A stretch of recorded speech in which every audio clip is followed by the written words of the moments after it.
गिरीश नरेश परेश महेश विलेशय भूषण भो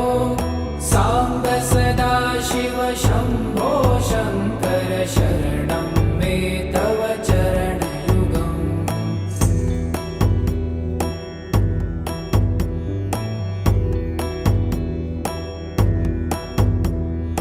उमया दिव्य सुमङ्गल विग्रहया लिङ्गित वामाङ्ग विभो साम्ब सदा शिव शम्भो शङ्कर शरणं मे तव चरणयुगम्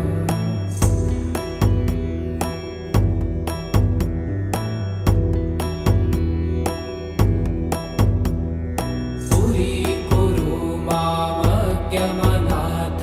दूरीकुरु मे दुरितं भो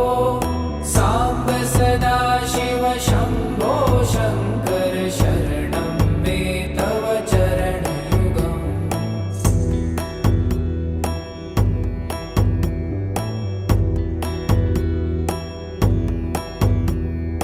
ऋषिवर मानस हंस चराचर जनन स्थिति लय कारण भो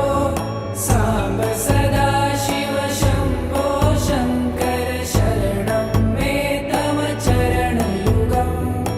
अन्तःकरण विशुद्धिं भक्तिं च त्वयि सतिं प्रदेहि विभो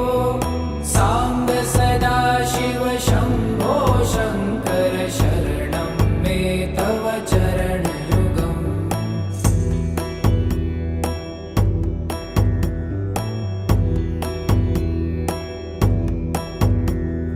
करुणावतार